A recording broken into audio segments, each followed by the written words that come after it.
Fermenting your own vegetables is a great way to improve your health. You can improve the health of your microbiome by consuming these foods. It's also a great way to save money if you are interested in them by doing it yourself. All you need is, some glass containers. I like these ones, the Fido style ones with the snap lock. They've got a rubber seal. You do have to burp them, so I've got one here. So you just got to gradually, each day I just check in on it. You see a bit of pressure release, it bubbles up. And that's cool fun. I just like doing it each day. And you get your organic veggies, only organic, so that way you get that good beneficial bacteria that's going to be on them. Some people still use conventional, I just always use organic, it's just my choice. Then you can mix all different veggies. Salt is a really important part of it, and then having that airtight container so you do the lacto fermentation. So I've just got some red cabbage here. I've added some salt already, and then it's becoming quite wet now, so the salt draws the moisture out. Salt slows down the fermentation. When you lacto ferment, it'll keep it a bit crisper. Then if you have less salt in with it, then it's going to take a lot longer. Also, temperature will speed it up. A warmer environment that the glasses are stored in will make it ferment faster, whereas if it's a bit cooler, it'll take a bit longer. And it also depends on your own preference as to what type of flavor you like. If you like it a stronger kind of fermented veg, or if you like it crisper and zestier. You can mix all different things together. The classic is the sauerkraut with just cabbage and caraway seeds. Pretty simple. I'm going to mix a few different things together. I've got some celery here, got turmeric, ginger, caraway seeds, juniper berries, fennel, and then I'm just going to take this and pop it in to the jar like this. And I'll layer in some different things that go along. The only thing when you're using a purple type cabbage, you're going to pretty much that colour is going to go right through. So I do have some Chinese cabbage there I'm going to do a second one with. So that way it has that nice colours of all the carrots and everything going through. There's also flavour, and the look of it's cool. I love it on a plate, just makes it so easy when I'm making a salad just to mix all these different things. Or mix these in with just some fresh greens, and then have a meal with it with some slow cooked meat or steak or some mince or something. It's just so quick and simple. The other thing I really like about it as well is because I use a lot of salt when I do this, then you're getting all the salt requirements that you need if you are doing more of a ketogenic style diet. I also don't eat a lot of carbohydrates because it's ketogenic.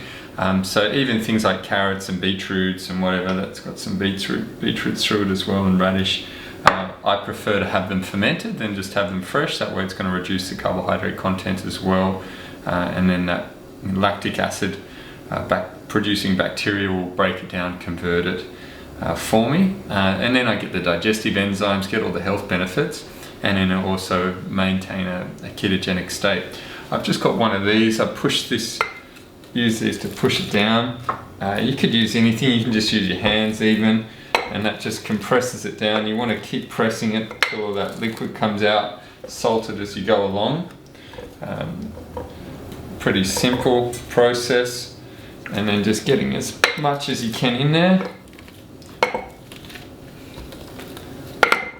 Fun. So as I'm working that down, all the moisture's coming out. It's you can see in the bottom, as I push down, I can see that liquid coming up, which is great. So I really want to get all those juices out using the salt and the compression. So quite simple. It's amazing how much you can kind of get into the jars as you're going along. I'm always surprised. You look at it and think, I'm never going to get all that in there, but it manages to get in there. But you'll get a feel for how much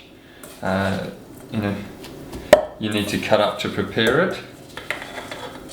That just takes practice, and it doesn't matter if you've got more. If you always got a couple of extra glass containers, you just do another one. But you pack quite a lot in there, press it right down, and you want to get to the point where you can get that little bit of liquid kind of overflowing at the top. The other thing I have these, the pickling pebbles, glass pickle pebbles. These come from the guys that do the mason jars. You pop that in the top, and that way it'll push it down that little bit, because you don't want to have it too full, because usually first couple of days especially will off gas a little bit, and then you'll get a bit of liquid coming out. I tend to just leave it on the sink. It's very simple that way. That way if I do get a little bit of runoff, it's just onto the sink. I don't even do it on the bench top until after a couple of days, just in case, especially when you're doing beetroot or red cabbage, because it tends to mark it. But I like checking in on them every day and everything, and usually, you know, you'll hear them burp, or you just got to burp them as the gases are, you know, the micro biology within there is doing their stuff and digesting everything. But they are very beneficial, and they've been used throughout history to, you know, to improve health, but, you know, to preserve foods as well, so that way, you know, without refrigeration you could still keep those foods for longer periods and extend the, you know, the life of things that would only grow certain times a year. My wife actually, her parents, and just in Russia in general, you know, so many people still do this just as a lifestyle, and it's quite sad that it's not being adopted more, especially when you consider that 1/3 of the food that we actually eat on the planet is, you know, fermented, but not in these kind of forms. They're more like factory fermented, and whether you call them food or not, but, you know, whether people are having yogurts or whether they're having alcohol or having bread, these are all fermented things. I love the fermented veg. I just love the flavor, and, you know, love what it does for me, and it's, you know, it's just such a simple habit to get into. So I'm just making up the second batch, just with the Chinese cabbage. I'm going to put lots of salt in there, break down. I use a lot, as I said, for myself. I really love salt, but I also need it. If I don't get enough salt, I tend to cramp. So along with supplementing with magnesium, I have probably around 2 tablespoons of sea salt a day. So this makes it very easy, like, to add that salt to it, so that way it's kind of in my meal. Just putting those chilies through, some nice turmeric, anti-inflammatory, also give it that nice kind of colour. And I'll just mix that all together, put a bit more salt in, press that one down, and I've got 2 beautiful jars of fermented veg ready for me in a couple of weeks. Sometimes I'll leave them a bit crisper to enjoy it like that, or I just, you know, I don't have any left, so I just want to crack one open a bit earlier. Other times, you know, I've got some that are just going a bit longer because I made a whole big batch, or I had a lot of cabbage, so I just made it all up. So in the fridge at the moment I've got some beetroot with ginger and carrot, which is quite nice. And to slow down the fermentation, or just stop it, you just pop it in the fridge. So I leave it out. If you want to leave it longer, you just leave it longer if you like it softer and with more flavour. So that one's quite cool. That's another red cabbage with the beetroot, some ginger. That was nice. I had that today with my lunch. It was awesome. Nice salad. And just mixed it through. So simple, so practical, and so good for your health. So get into it. Don't be afraid to just give it a go. Get some glass containers. Just be careful, you know, like, get some good quality containers. Make sure that they're not going to crack when you're crushing them down, so they're not cheap ones. And also just make sure that they've got a way of releasing that gas. So if it's too firm, then what's going to happen, it's going to crack or explode. You don't want that.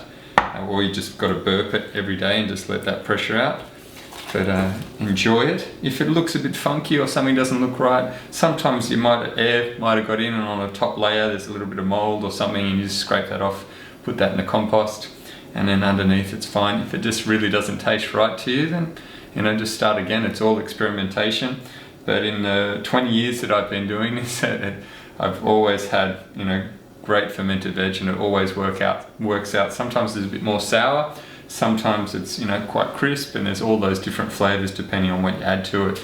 So it's really up to you just to enjoy it and experiment and have fun and improve your health. See you next time.